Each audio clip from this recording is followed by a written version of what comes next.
Working in the margins. Dealing with our challenges, assessing needs, and finding solutions. Short-term, mid-range, and long-term. Solutions can find us working in the margins. Today's world is a tough baseline. It's more difficult than ever to just exist or get by. And it's not getting any easier. Moving forward in today's world has become both an art and a science. Food, clothing, temporary shelter, long-term housing, short-term jobs, temporary employment, or long-range careers. It all takes some help and finesse. Not everyone can do it. It's an art and a science. And let's face it, not everyone is a scientist. Some people need more help than others. The basics like reliable transportation, internet, laundry, a regular shower, even water, those basics we all take for granted. Electricity, these are the challenges of those caught in the net. Are homeless, unhoused, housing challenged, living in the margins. People of all ages, young, middle-aged, senior citizens, entire families, male, female, all reasons and all walks of life. Anyone can find themselves living in the margins. Homelessness and the challenges that go with it are not going away, and we can't ignore them. It's just too expensive. We've got to do better. Take the next step forward. Tune in now and listen to Working in the Margins. Hello, San Bernardino. Good afternoon, Inland Empire. So I'm happy to be back. I took a little me time last week because I was a little overwhelmed with life and work, and it gets like that sometimes. And doing a weekly show, I put a lot of work into it. I put a lot of prep into it, and I always want to bring you the best me possible. So I took a little break last week, but I'm very, very happy to be back. Hi, Eric. I'm happy to see you. And I have a wonderful guest here with me this week. Pastor Jessica Alexander is my friend, and I will always consider her my friend probably first. But we are also colleagues. She's sort of my boss, y'all. Because she's a new member on the Family Assistance Executive Board of Directors. And I'm super excited to have her in this realm of work with us at Family Assistance, because we kind of serve the same populations. She works with youth as well. She's got an amazing project we're going to talk about coming to San Bernardino for the youth. And we support her, and we love her that she has committed herself and her organization to the community of San Bernardino. So welcome to Working in the Margins, y'all. And I'm so happy to be here. Pastor Jessica, thank you for coming. Thank you. I appreciate the invitation. Always. I've been trying to put all this together. I've been trying to get my besties to come and talk about San Bernardino. Yes. And what we're doing in San Bernardino. Absolutely. And this is going to be a good discussion, because a lot of changes have happened within our realm of work, our nonprofit work. We're looking at our funding differently. We're having to navigate a little differently without reducing resources to our community. But before all that, I want you to tell me a little bit about Pastor Jessica. Pastor Jessica. Well, let's see. My mama named me Jessica, so I'm really just. I consider myself a servant leader, honestly, and I like to, at the end of the day, go home and feel fulfilled in my purpose. Right. And so I'm pretty chill. I think so. You're an attorney. That's true. That's true. How does that go hand in hand with also being the director of a nonprofit? Well, how are you connecting those together? You know what? I think that life gives us what we need to be able to do what we're doing at any given moment. And what I mean by that is I don't think that you can ever really waste your experiences or your education that you've had previously when you're in your current role. You just bring your education to With that you. role. It just comes along Right. for journeys. So my staff is used to me saying, no, that's against the law. We can't do that. Or no, that would get us in some trouble legally. So Right. I think that that's probably Right. how it shows up on the day to day. I bet it's coming in handy right now because we're having to do work a little different, you know, We are. and we're not, we're people of integrity, and Yeah. we don't want to do anything, that would, fall on the wrong side of the law. But even people that are operating in integrity can get themselves in trouble with the law because just because you feel like what you're doing is right doesn't right. mean that it's legal. Exactly. So I find that some very nice people get themselves in legal trouble. That's So true. it's not necessarily Sometimes intentional. we go to lengths to help our clients that, maybe exceed the boundaries a little Yeah, bit. yeah, know. absolutely. It can come from a very genuine, kind place. And after our conversation, I'm going to talk to the community about what it means to be an advocate and a volunteer right now, especially right now, and why we need people with integrity Absolutely. to come along and help us. I want to ask you, tell me what motivated you to get into social service work? Because this work is not easy. And but I also want to preface that with, I know that you are the pastor of a church. That's true. That's true. So let me start by telling you that I had no intention of being involved in social or full-time ministry as a pastor of a church. I actually was going a completely different direction in life. I grew up as a pastor's kid, and I also grew up around social services. So, naturally, you want to do something different. Right. You think you have something unique to offer to the world. So I was going to school, and actually growing up as a kid, I thought that I might be a lawyer or I might be a doctor. Those were really the professions that I admire. And, I wish people would have spent more time telling me in school that there's a million different ways to be successful. To be successful. Right, that I didn't need to go in those directions necessarily only, and just to open up my mind. And I think that's something that young people need to understand. Yes. You can have a million degrees behind your name, but if none of those degrees encompass your purpose, Right. you can't be afraid to go in the direction of what you were born to do. Exactly. And of course, all of education will follow you. It will. It will follow It you. will. So anyway, I was totally headed in a different path. I was And then you chose the life of a pauper. well, the life of a servant, Life right? of a I'll say that. But certainly, I had my opportunity to work in the legal profession. I actually went to law school the day after I got back, or the day I got back from my honeymoon. So I married to my husband, and he was already an attorney, and started law school right here in the Inland Empire. By the way, Oh, that's I went awesome. to University of Laverne College of Okay, Law, okay. and so started off there, and I loved it. I just thought, this is great. I'm having a good time. I'm learning about the law, and It's a good fallback job, huh? I mean, people get themselves in trouble. I need it out.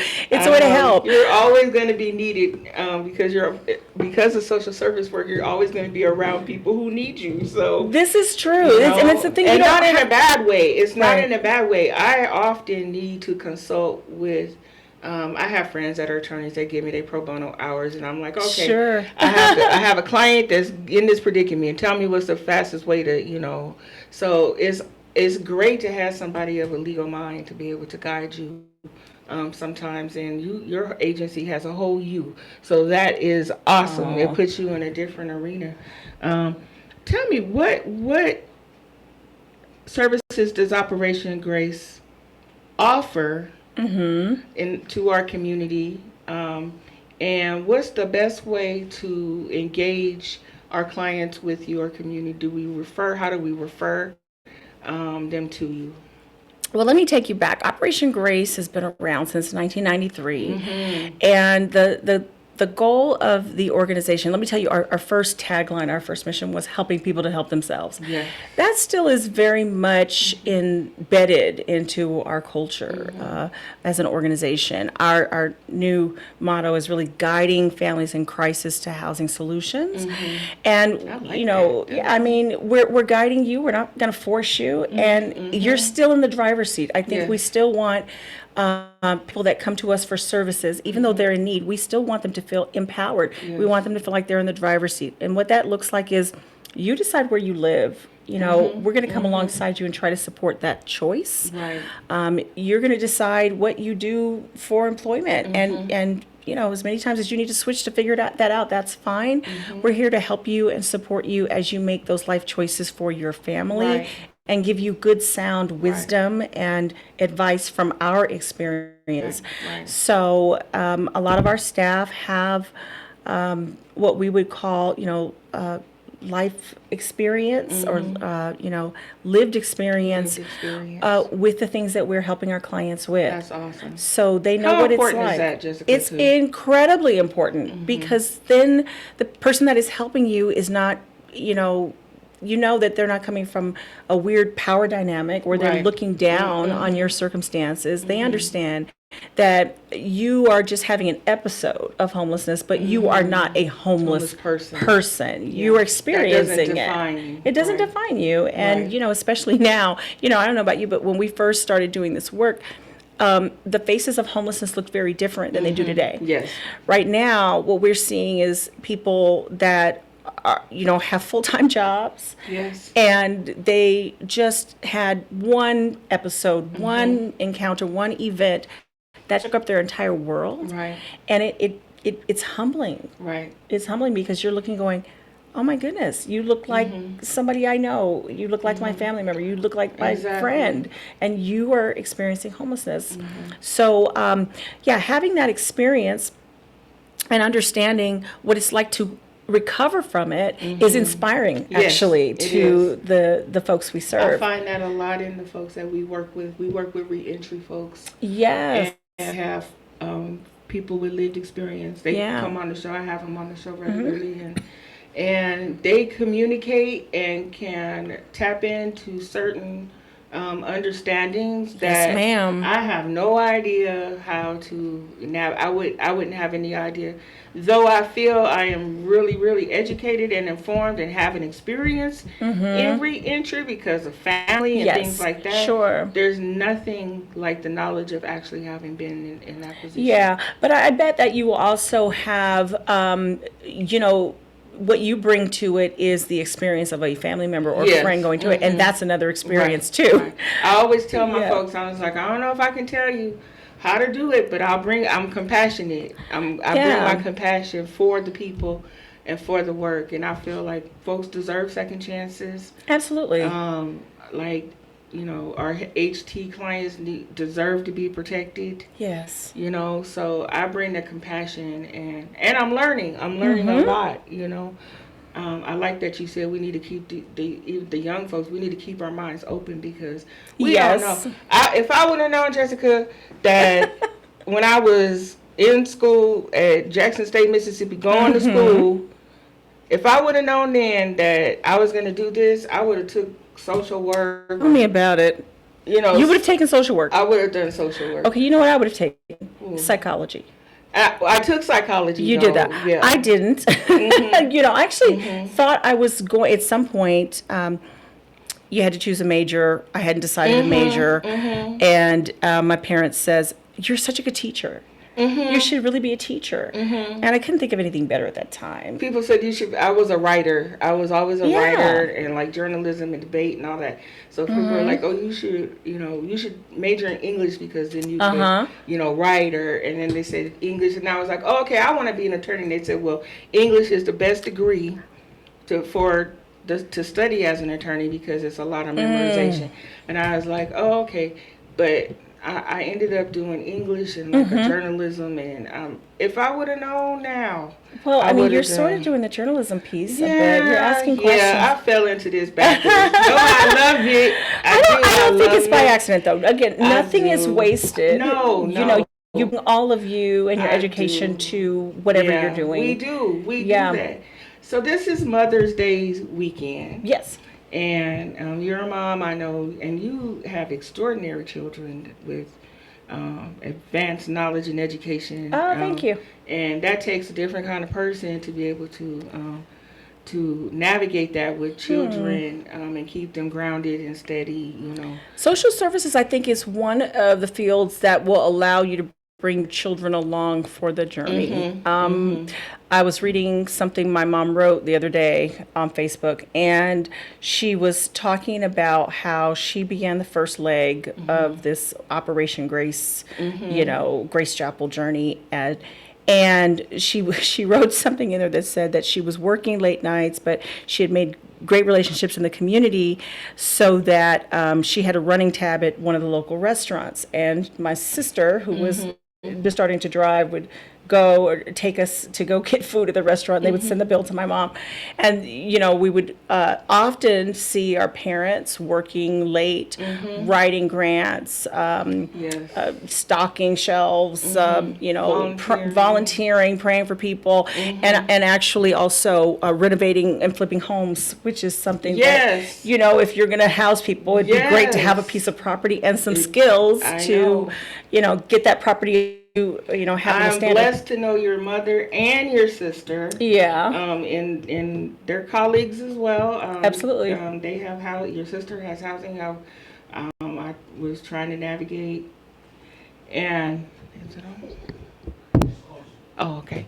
Thank you, Eric. And I admire your trio. Your mom, and then she has her daughters in this work with her. That's admirable. And then you have your children. That are, learning under you and your sisters. She has her kids. And it's generational. I think it's generational.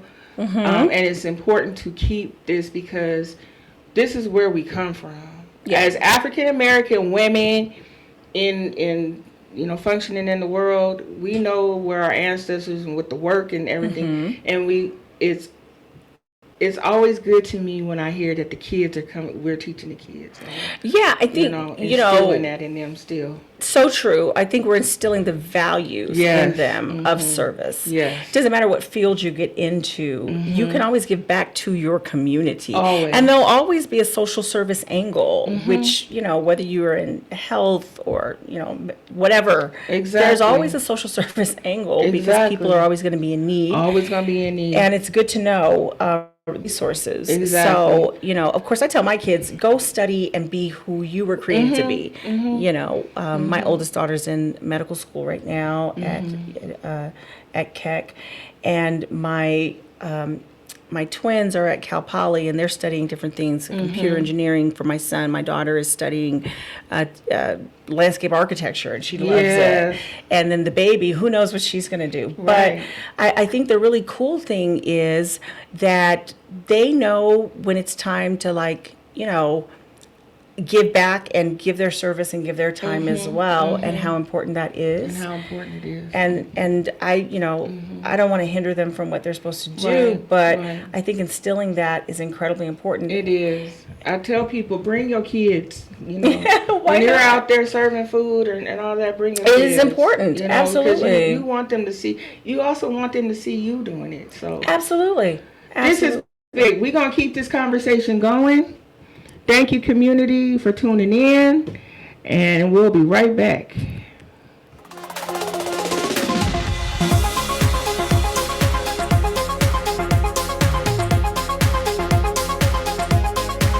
KCAA Loma Linda. The Legacy KCAA 1050 AM and Express 106.5 FM. Now, here's a new concept. Digital network advertising, where businesses display your ad inside their building. If a picture's worth 1,000 words, your company is going to thrive with digital network advertising. Choose your marketing sites or jump on the DNA system and advertise with all participants. Your business ad or logo is rotated multiple times an hour inside local businesses where people will discover your company. Digital Network Advertising, DNA, a novel way to be seen and remembered. Digital Network Advertising with networks in Redlands and Yucaipa. Call in the 909 area 222-9293 for introductory pricing. That's 909-222-9293 for Digital Network Advertising. One last time, Digital Network Advertising, 909-222-9293. Where life's much better. So download the app in your smart device today. Listen everywhere and anywhere. Whether you're in Southern California, Texas, or sailing on the Gulf of Mexico, life's a breeze with KCAA. Download the app in your smart device today. I'll be sailing out of yesterday in the Gulf of Mexico.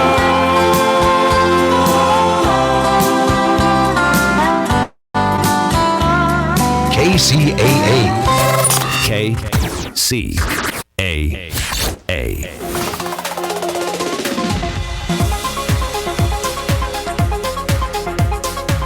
Welcome back, San Bernardino, Inland Empire community. This is Shazad with Working in the Margins, and you've joined the Family Assistance Weekly radio show and podcast. We are here at KCAA 850 AM, 106.5 FM.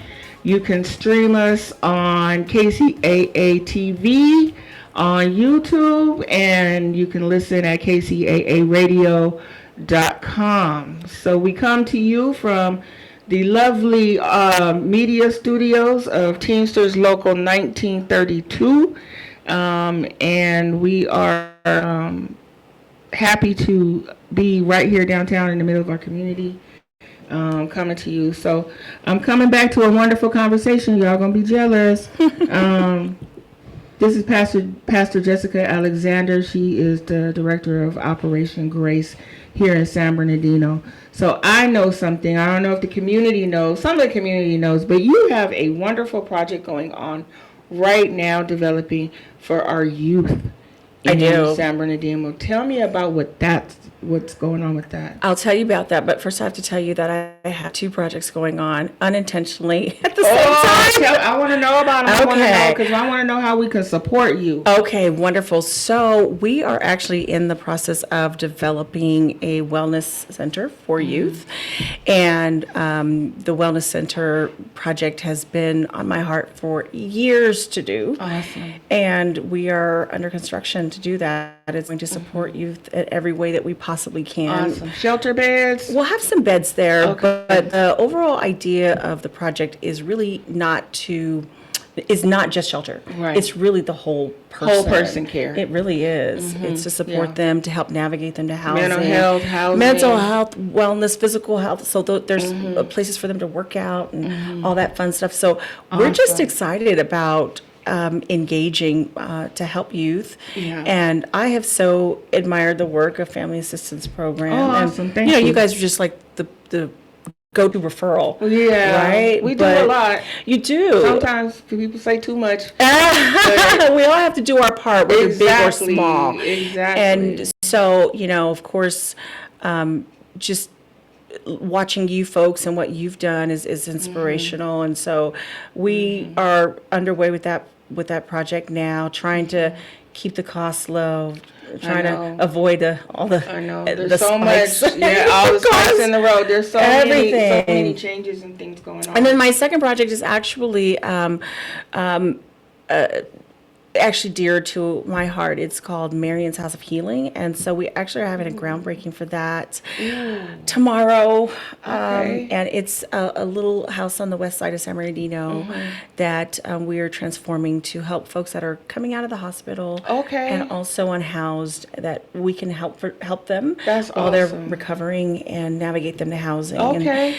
this project, Marion's House of Healing, is actually named after my husband's grandmother, who was an amazing lady in San Bernardino. Okay. She lived and worked here, and she actually was a masterful musician and artist. So when we thought about her former home and the trustee talked to me about how we could use it to benefit the community. This just made sense to transform it in her honor. Yes. And I'm so excited about it because I'm excited for you. we think about her, and when we think about her, there's two things that are true. I mean, she did lovely murals, which are still in churches around Southern California right now. Wow. But when I think about her, I think about art and music, and I think about how healing those things are. When you are trying to recover, Yes. those things can transform you. Yes, yes. And so I'm just excited about that. So I'm tomorrow so we have excited a little about groundbreaking. Okay, It's okay. not ready to be open yet, but we are working with our lovely partners at Homemade Inland Empire. Okay. And this is a big project. You probably remember our friend Julie Ray, who passed away during the pandemic. And she and I started this project together. Okay. And then after she passed away, Matt Friedlander, the executive director, he just picked up where she left off. Okay. And he have to complete this project because this was Julie's last project. And so I said, thank you. I'm so glad that you are interested in continuing with Oh, that's us. going to be wonderful for the community. It really is. It is. So we've kind of got so our excited. hands in each, or hands and feet in each generation, helping older adults, That's wonderful. and then the youth. So I'm excited about both, and Right. they both need each other. So Right, and to those make are it. the core populations that are Absolutely. needing assistance right now. We got So true. aged, Yep. and then our seniors that Right. we want. So We have to take care of them. We can't do. have them No. in the What streets. kind of civilization would it be? Yeah, you to know, abandon we- our yeah, we elders or can't. our youth. Exactly. That's right. I'm so excited for you. I want to be able to come see and tour, and if Yeah, you need any resources or anything, I want you to be able to reach out and let us absolutely. know. I'm really excited. So you have had a significant growth in staff because you have some funding, some new objectives, and some things like that. So you have quite a few new staff, and I've met We some do. of them. How is it transitioning now with all, because you have go Yeah. from kind of a little to now a lot, or more than It's fun, Shazette. It's fun. It's so fun. I always say I love my staff. I really know. do. I love them because they're so different. Each one of them is like and they bring something different. they bring to them. something different and special. And Yeah. honestly, I think that when they came along and started to take things off of my plate, I realized how unnecessarily busy I was. Right. And it's Right. just great to have people to come alongside and to help you. Exactly. No big transition is easy, but honestly, Right, it's right. fun. Yeah. It's fun. And watching them learn and and get into this work. Yes. It gives me hope too that we got folks coming up along behind us, because I'm not going to be doing this forever. This is what we need. know. We need new people, fresh eyes with, new ideas to come in and say, I love your mission, I love your vision, but I think I can add to it. Right. And this is what I bring to the table. Right. And wow. Right. When we hired, I have this long list of questions, and of course sometimes the questions get tossed out and you just have a Yeah, conversation. I know, me too. But I tried to ask at least each candidate these two questions. Number one, I want to know your hobbies and interests, because I want to know that when you go home, you have something fun to Something, do, yes. something that re-energizes you. I'm big on Yes. self-care because I think that, too often in the social service field, people get burnt out. They go home with their clients on their mind, and all of that sounds good. We don't have a problem sacrificing, so sometimes we put ourselves to the back. Too much. Yeah. I mean, it sounds good, but I think it's wrong. I think Yeah. you need to go home, refresh yourself. Yeah. Tell me what you do. And so, I heard everything from salsa dancing to Oh, wow. rock climbing. Good. It was just Keep like, doing I it. love that. I know. love that. Keep doing it. So That's photography. what- And then, of course, I ask every person before I hire them to tell me about a time when you failed and what did you learn from it? Oh, I love that. That was Yeah. probably the hardest question out of all of the questions that I asked for yeah. people to answer. Right. I don't just want to hear about the failure, but tell me what you learned Right. from it. And I'm telling you, I think it's the question that got people the most emotional, maybe the most uncomfortable. But I was so honored that people would be so open vulnerable, to open share. to Yeah, share. it's a vulnerable question, isn't it? But we're going to be dealing with people on a daily basis who feel like they have failed. You know, I talk to moms sometimes that say, I'm a horrible mother. Why is it that I can't keep food on the table? I cannot believe I can't keep a roof over my children's head. People need to understand that people are looking for encouragement and they're looking for empathy from somebody who has been there, done that, got the t-shirt, wrote the book, and can tell you how to recover. And so, but I love them all. Oh, they're I love awesome. that. I love that. So Yeah. tell me a time when you failed and what you learned from Yeah. it. Ooh, I want to say I failed a lot, but I've had areas where I didn't come up 100, and Yes. Haven't we sometimes, all? Yeah, you got to go back to the drawing board a little bit and refigure it. Absolutely. But I also feel those are opportunities every single time to learn and to expand Absolutely. your mind. Sometimes it takes out of the box thinking. Yes. And then sometimes it just takes going back to basics. There you go. Sometimes we want to get real ABC. flowery and really No. innovative and and ABC try. 1, 2, 3. Exactly. Okay. Sometimes, Building blocks. Baby sometimes, steps. Yes. from point A to point B. Yeah. Is we don't need 8.1, 8.2, 8.3. That's right. Sometimes it's Very simple. Very simpler than that. I love that. I love that. And I am happy to see that a lot of agencies are bringing on these younger generational folks. Yes. Because I think we definitely need their input. And You know what some of them do? They make me laugh. Hilarious. Yes. Which I need. yes, I need, because I'm a very serious person. Yes. If I'm honest, I'm a very Yes. serious, focused person. And what I like is how they'll come in my office and say something so silly, it will just Yes. it will be like, Yes. okay, let me breathe. I They're still hilarious. have a 31-year-old young man I have a son in my life, and some of the things that he deals with and he shares with me, I'm like, really, that's really happening out there. Yeah, they keep you And connected too. Yeah, they keep me connected true. to, out there, and I was like, okay, good. I'm not going to get got because you are going to keep me Right. up about This is what's what up. helps me. And sometimes I'll say something and they'll say, what do you know about that? Exactly. And I'm exactly. like, well, I've had to ask our kids all the time, Yeah. what does that mean? right, well, you need a dictionary. I know. I'm like, Yeah. what does that mean? I have in four- reference to that. I have 4 teenagers. They don't want me to know what everything means. Right. Sometimes they go, "You're not supposed to know that. Right. It's not cool for us to share Right. the But they meaning also of keep that." me PC sometimes. Yeah, really. They're in touch with a lot more diverse Yeah, community. that's true. That's true. We have a strong presence in our LGBTQ community, and they are teaching me all the time what it means to be trauma informed. Trauma informed. And what lingo and how important it is, what identity is, and it. And I some of the come from a verbiage. Southern family. Sure. Baptist, Southern Baptist family. Yeah. And, Yeah. even this administration stuff, there's like, male and female. And we have our different beliefs, and that's fine. I hear to mine, and that's fine. Yeah, but sure.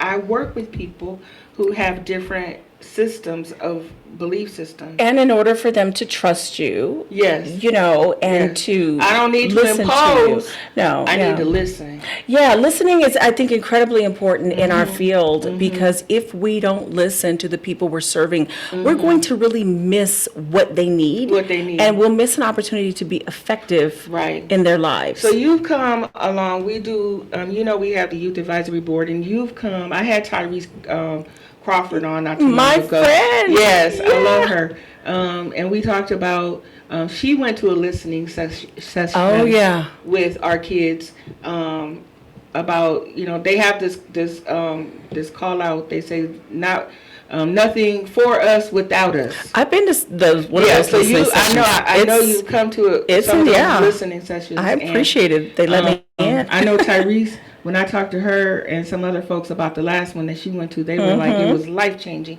It is. You know, to listen and to hear, because we don't always, you know, take that time. You know, like you have your kids are under your guidance, you know, your training, you know, and they're secure.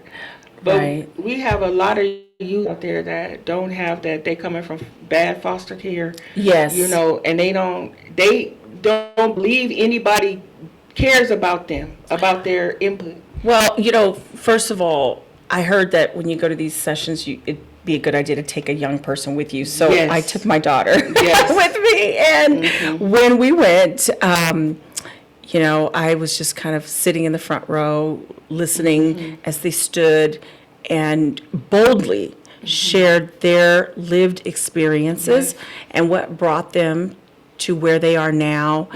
And I realized that the moment was a really special moment. All of the energy that they had, the passion that they had, I could feel it as they were speaking about their experiences. Right. And they were so unashamed. And then I was also impressed with Family Assistance Program, because as they facilitated that discussion, I thought, you don't need a whole lot to get youth to come together and to have a safe space to do it. I mean, it was like a very simple space, Yes. A very safe space. Of course, they brought an incentive for the youth to come Yep. and to have Yes. transportation. Yes. And but simple tools that tell They young are- people that you care. They're engaged and excited to talk to people who can actually do something. Yeah. Who they feel, you know, can actually, and that's what we Right. tell them. We're bringing folks in front of you that can actually do something. It for you made and help me you. humble, because and it made me go, okay, it made me feel responsible Responsible. for their needs, That's like wants, what desires. Maya Angelou says: if when you know better, you do You do better. Yeah, you know? absolutely. And that's how I felt. How I have felt working with the youth. We moved the youth center, drop-in center, from Yeah. 7th Street over Yeah. to our Highland building. So now See, I was on 7th Street. That's why I so went in now there. they're all in the same building. So we have like our empowerment programs upstairs and the youth center downstairs. So it has reinvigorated me since Yeah. they've been down there, because I get to see them more often.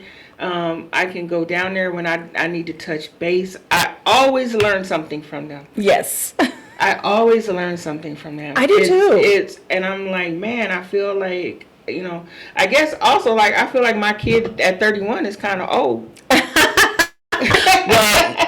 Sorry, you know, but he's in his job. He knows. Yeah. You know, he's a med tech, and you know, he's in his thing. But these kids is 18 to 24. Well, I try to go to each generation of youth, young person under me, right, to try to get a sense of what's going on. I mean, I had told you I have teenagers in my Teenagers house, in so your that's house. my first level of consultation. Yeah. We have about 3 people on our staff in their 20s. We have another group of people in their 30s. We have Yeah. another group of people in their 40s. So it's That's good to hear from each group, right? And the generations go up, and we have people all Right, the way because through we're in their better 60s. informed to respond to the needs of our community. Absolutely.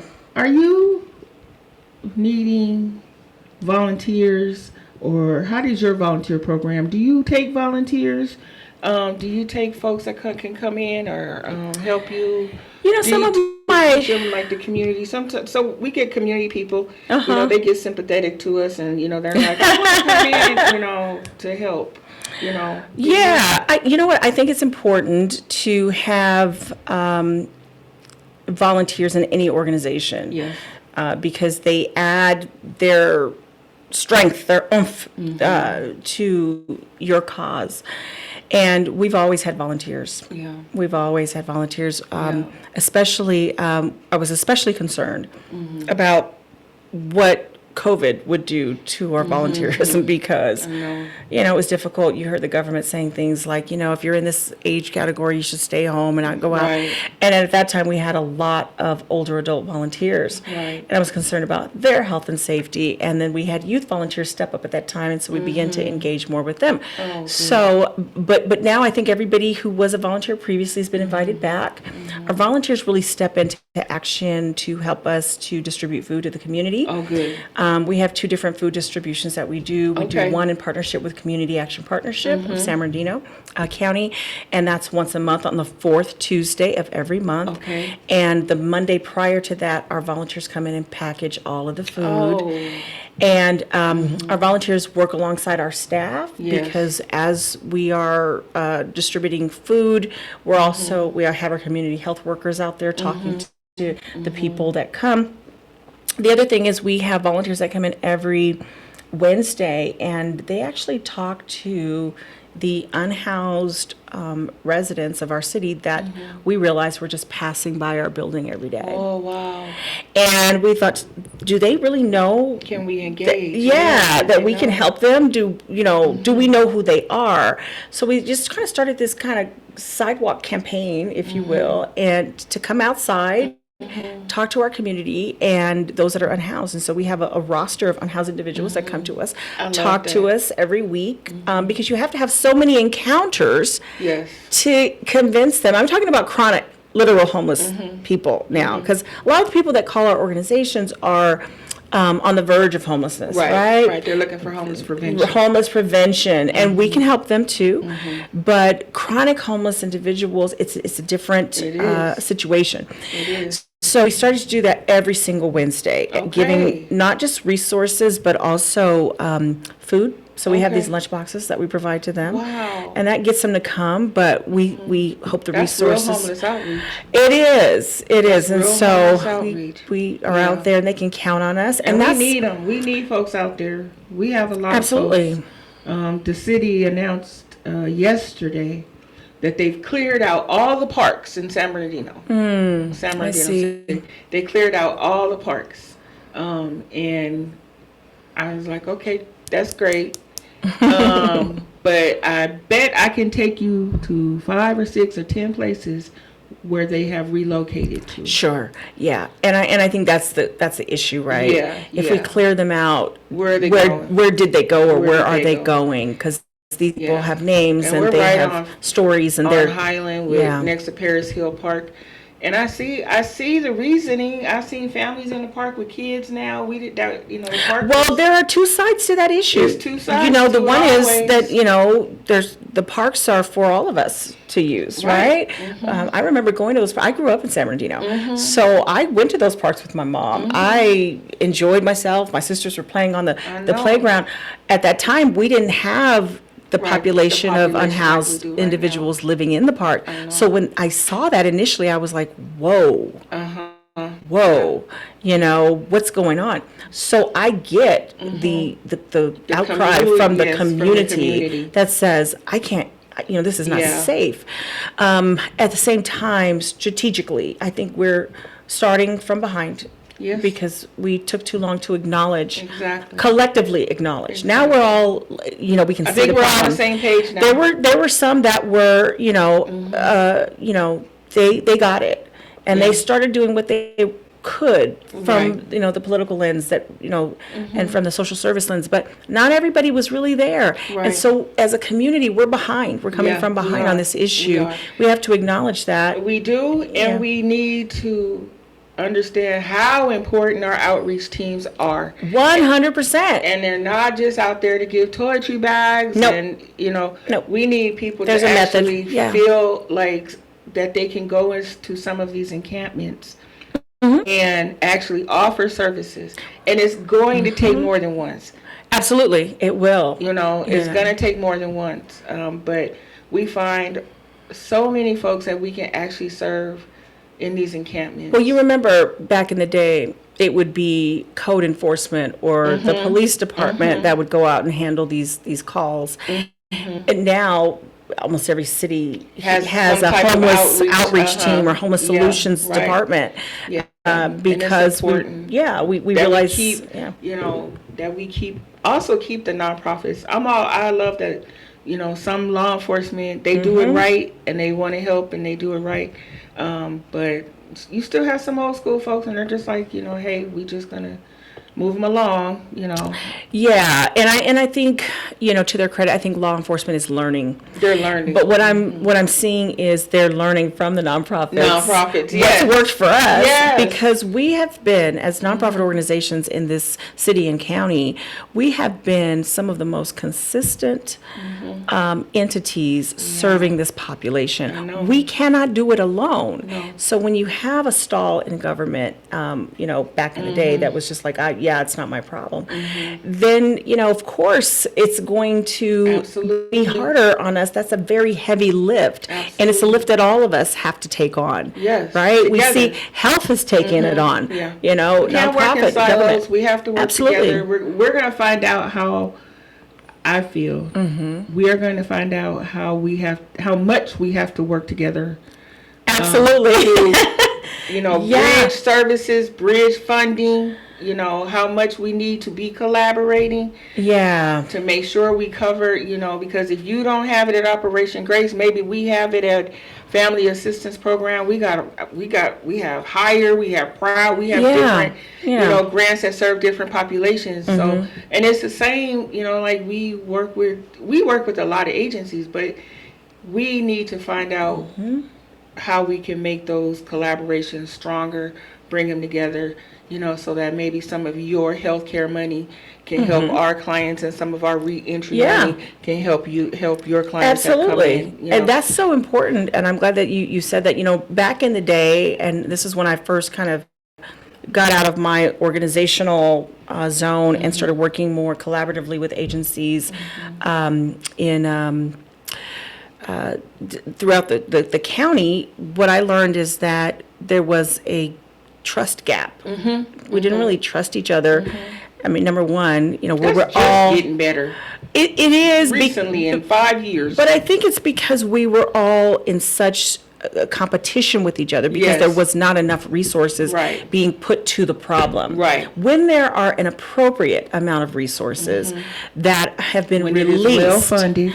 right, that have been released, then everybody can find their niche, right? I don't do exactly what you do. We serve a similar population, but we, Right. we serve a slightly different population. And then there's word of mouth, and people are going to just feel more comfortable with one agency over the other. Absolutely. When there's enough funding to address the problem, organizations feel like they can safely collaborate, right? Because it's not so much a trade secret. Right, It's right. let me share information. I'm not protecting, Right. Yeah, because that doesn't help. That doesn't And help we're us with the end learning, game. and we've also learned that the government, or the funders, want this. The funders want Yeah. for us to collaborate. They do. Workforce Yeah. development says they want Yep. hub and spoke models of funding to go to a Yep. hub, and pay the other folks to help you do the same work. Sure. The DV Coalition, same thing. All of that. Be the hub, and we're gonna. And Yeah. I think we're probably gonna have to use more hub and spoke Yeah. models, and that's not a bad thing. That's not It's a bad not. thing. It's not a bad thing. I think we have to use what works. Honestly, We have to use what works. use what works. And what I found when because Operation Grace is not a humongous agency. We're Right. just now going through a growth spurt. What I found is you don't have to be humongous to help. And sometimes you're not the main, but you are the sub. And Right. that's okay. And that's okay. That's okay. Just let's You know? get the job done. And it's a great way to learn. I know You it is. know? I've Yeah. learned so much. Sure. So, Pastor Jessica, thank you so much. Thank you so much. I I appreciate the have conversation. enjoyed talking to you, and I always do, though. Yes. I seek your guidance and your counsel. You're so kind. I thank you. And I appreciate our relationship we've had for these years. Absolutely. I'm glad we're working even closer now, because I think we absolutely need to, and I want to. I want to be as tight with the folks that have boots on the ground as possible. Amen. Because I feel safer I feel safe knowing that, okay, I got all my, we got all the warriors on track to Yes. address this problem. So, Absolutely. And you are a warrior, Pastor Oh, Jessica. thank You you. are a warrior in this fight to save people from these streets.